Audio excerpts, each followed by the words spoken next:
ఈ రోజు అందుకోసమే మా ఆయన దుఃఖం చూడు, ఆయన బాధ చూడు, కడుపులో విషము ఎట్లా అంటే కడుపు నిండా విషయం. ఆ మూసీలో ఉన్న కాలుష్యానికంటే వీళ్ళ కడుపులలో అంతకంటే ఎక్కువ విషయం ఉంది అధ్యక్ష.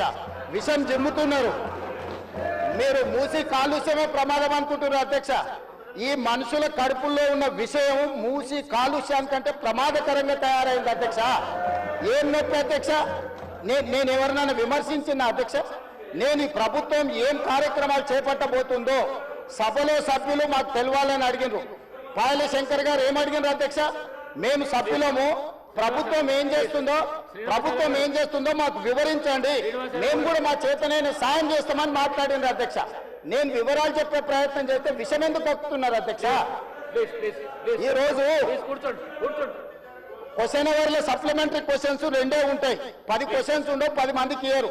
స్పీకర్ గారు అలౌ చేశారు, స్పీకర్ గారు నాకు అనుమతించారు వివరించమని. స్పీకర్ గారి అధ్యక్ష వాళ్ళ ప్రాధాన్యత ఏందో మీకు అర్థమైంది కదా అధ్యక్ష. ఈ చర్చ జరగవద్దు, ఈ నిజాలు ప్రజలకు తెలియవద్దు. విషం కడుపు నిండా విషం. మీరు కళ్ళు చూడండి అధ్యక్ష, అసలు వాళ్ళ కళ్ళలో చూడండి. వాళ్ళ కళ్ళగిన ఓలే శక్తి ఉంటే ఆ విషపు కళ్ళతో చూస్తే మొత్తం కాలి బూడిదైపోయేటట్టు చూస్తున్నారు అధ్యక్ష. కప్పిపుచ్చుకోవడానికి అద్దాలు పెట్టుకుంటున్నారు అధ్యక్ష. అది కప్పిపుచ్చుకోవడానికి అద్దాలు పెట్టుకుంటున్నారు అధ్యక్ష. అద్దాలు పెట్టుకున్నా మీ విషపు చూపులు ప్రజలకు అర్థమవుతాయి. అందుకోసమని నా మాట ఒక్కటే అధ్యక్ష. ఈరోజు తెలంగాణకు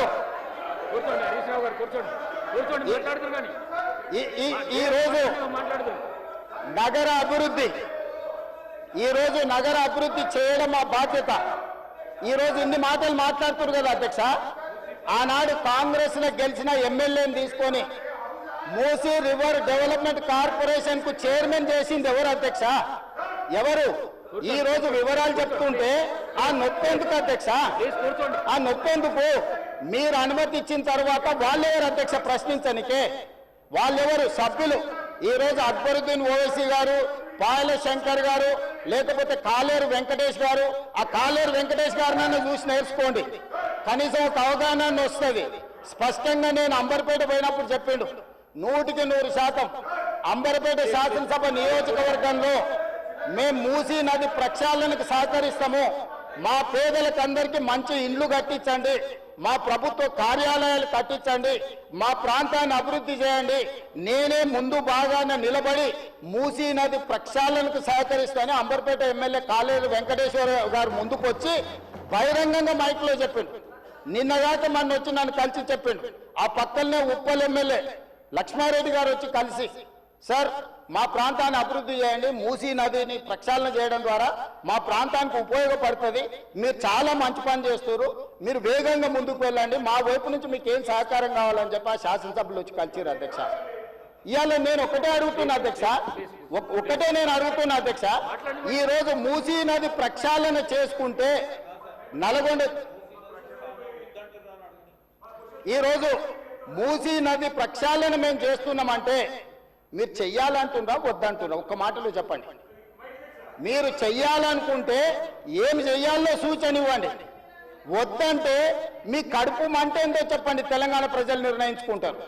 అందుకే ఈరోజు మూసీ నది పరివాహక ప్రాంతాన్ని నైట్ ఎకానమీగా మారుస్తా అని చెప్పిన అధ్యక్ష.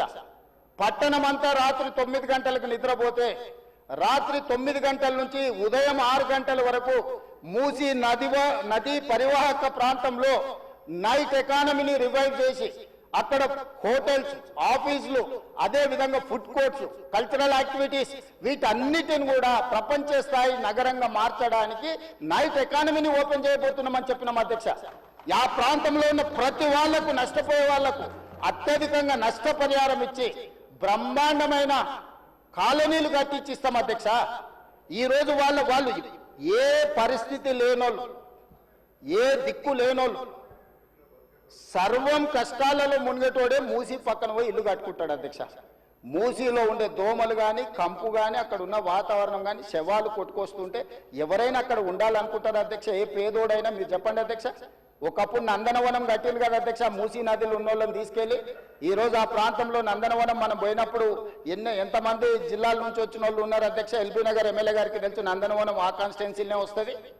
ఈ రోజు మూసీ నది పరివాహక ప్రాంతంలో ఉన్న పేదలకు మంచి వసతులు కల్పించి వాళ్ళ పిల్లలు చదువుకోవడానికి మంచి పాఠశాలలు ఇచ్చి వాళ్ళకు ఉద్యోగ ఉపాధి అవకాశాలు కల్పిస్తామని మేమంటే లేదు, అది అట్లనే ఉండాలి, తరలించడానికి వీల్లేదు, కట్టడానికి వీల్లేదు, మేము అడ్డం పండుకుంటాం, మేము నిలువు పండుకుంటాం అన్నారు. మరి మన వర్షాలు వచ్చినప్పుడు పోయి పండుకునేది ఉండే అధ్యక్ష, పోలేదు. ఏమి లేనప్పుడు పోయి ఆ పక్కన ఉన్న కాలనీలలో పండుకొని వచ్చారు అధ్యక్ష. ఇప్పుడు ఉండమని ఉంది అధ్యక్ష నెల రోజులు. ఇప్పుడు వద్దంటున్న వాళ్ళు ఉన్నారు కదా, నెల రోజులు మూసీ నది పక్కన ఉండమని చెప్పుండ్రు అధ్యక్ష. అంబర్పేట శ్మశాన వాటిక ఉంది కదా అధ్యక్ష, ఆ శ్మశాన వాటిక దగ్గర ఉన్న శవాలు, కులిపోయిన శవాలు, కాలిపోయిన సగం కాలిన శవాలు ఉన్నాయి కదా అధ్యక్ష, వీళ్ళందరూ అక్కడ ఉండమని ఉండి చూడమని ఉండి. ఏ దుర్భరమైన పరిస్థితి ఉందో అర్థమవుతుంది, ఏ దుర్భరమైన పరిస్థితుల్లో ప్రజలు ఉన్నారో అర్థమవుతుంది. అందుకే ఈరోజు ప్రపంచ స్థాయి సంస్థలను కన్సల్టెంట్ గా పెట్టుకున్నాము. ఫస్ట్ ఫేజ్ ఒక కొలిక్కి వచ్చింది, మిగతాది కూడా విడతల వారిగా ప్రాజెక్టు రిపోర్టు జరుగుతుంది. నేను హైదరాబాద్ నగరంలో 5 ఏళ్లలో 1,50,000 కోట్లు ఖర్చు పెడతాం, మూసీ నది ప్రక్షాళన చేస్తామంటే 1,50,000 కోట్లు కాంట్రాక్ట్ ఇచ్చేసారు, రేవంత్ రెడ్డి 25,000 కోట్లు తినేసిందని మాట్లాడుతున్నారు అధ్యక్ష. ఎంతసేపు వాళ్ళు ఎట్లనో మిగతాలు కూడా అట్లనే అనుకుంటారు అధ్యక్ష. కాంట్రాక్ట్లు ఇచ్చుడు, కమిషన్లు కొట్టుడు, లిఫ్టులు పంపులు పెట్టుడు, ఇండ్లలో కనకవర్షం కురిపించుకున్నాడు, పోయి జన్వాడల్లో లేకపోతే మొయినాబాద్లో ఫామ్ హౌజులు కట్టుకున్నాడు. ఇంతకు తప్ప మీరు చేసింది ఏంది? నా గురించి మాట్లాడే అర్హత మీకెక్కడిది? ఈ రోజుకు ఏది కూడా మేము కన్సల్టెంట్స్ డీటెయిల్ ప్రాజెక్టు రిపోర్ట్ ఇచ్చే వరకు అంచనాలు మేము చెప్పలేము. ఏంటంటే మేము 80,000 పుస్తకాలు చదవలేదు, మాకంత నాలెడ్జ్ లేదు, మేము అట్లా దొంగతనాలు చేయాలని పని కూడా పెట్టుకోలేదు అధ్యక్ష. అందుకే ఈరోజు మంచిరేవుల దగ్గర కాకతీయుల నాటి శివాలయం ఉన్నది అధ్యక్ష.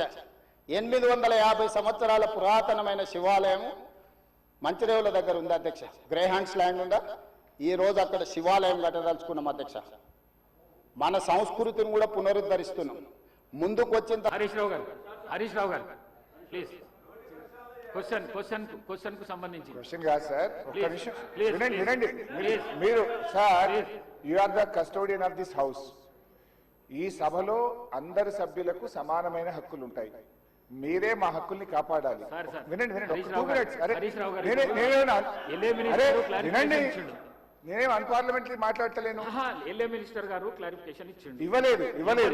Please listen to me sir, దయచేసి ఒక్క నిమిషం వినండి sir. You are the custodian of the house. సభలో ఉండే సభ్యులందరికీ సమానమైన హక్కులు ఉంటాయి, మీరే మా హక్కుల్ని కాపాడాలి, మీరు మా రెస్క్యూకు రావాలి. 2-3 విషయాలు సార్ ఇక్కడ. ఒకటి, BSc మినిట్స్ మీరు హౌస్లో పెట్టారు, నేను దీని మీద కూడా మాట్లాడాలనుకుంటున్నా.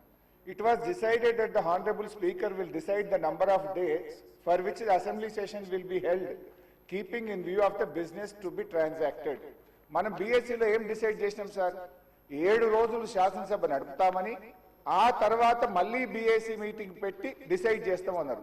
ఇక్కడ ఎక్కడ కూడా BSc మినిట్స్ లో 7 రోజులు సభ జరుపుతామని రాలేదు. BScని జరిగిన నిర్ణయం వేరు, మీరు ఇక్కడ పెట్టినటువంటి ఎజెండా వేరు. దీన్ని సరిదిద్దండి, దీని మీద ఎలియా మినిస్టర్ గారు క్లారిఫై చేయాలి.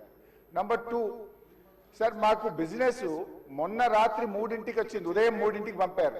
ఈ రోజు అసెంబ్లీలో ఏం బిజినెస్ ఉందనేది పొద్దున 2 గంటలకు వచ్చింది సార్. పొద్దున 2 గంటలకు వస్తే సభ్యులు ఎప్పుడు ప్రిపేర్ అవుతారు, ఎప్పుడు రాగలుగుతారు? Is it the way of functioning the assembly? దయచేసి ఎజెండాను 24 గంటల ముందు పంపడం ఒక పద్ధతి, సాంప్రదాయం, దాన్ని నేర్చుకోండి. నంబర్ 2. నంబర్ 3 అధ్యక్ష, ఇప్పుడు ప్రధాన ప్రతిపక్షం ఒక క్వశ్చన్ మీద ముఖ్యమంత్రి గారు లేచి మాట్లాడారు, సభానాయకుడు ఓకే, దాని మీద మీరు ఇంకొక విపక్షానికి ఇచ్చి మాకు మైక్ ఇవ్వకపోవడము, మేము అడిగిన ప్రశ్నలకు ఒక్కదానికి క్లారిఫికేషన్ లేదు, ఇది పూర్తిగా ప్రధాన ప్రతిపక్షం గొంతు నొక్కడం కాదు సార్. మాకెందుకు ప్రొటెస్ట్ చేయడానికి మైక్ ఇయ్యరు? క్వశ్చన్ అవర్ లో ప్రొటెస్ట్ అనేటువంటిది ఆ పార్టీ యొక్క హక్కు సార్. సో అందువల్ల కైండ్లీ లిజన్, ఒక 2 నిమిషాలే ఇవ్వండి. Protest is our right, members right, rule book లో స్పష్టంగా ఉంది. మీరు మా దిక్కే చూడరు, మాకు మైక్ ఇవ్వడం అనేది కరెక్ట్ కాదు. ముఖ్యమంత్రి గారు మాట్లాడుతూ ఏం మాట్లాడింది సార్? ఇప్పుడు ఆయన మాటలు అసలు మూసీ కంపు కంటే ముఖ్యమంత్రి గారి మాటల కంపు ఎక్కువ సార్. అది వినడం చాలా కష్టం.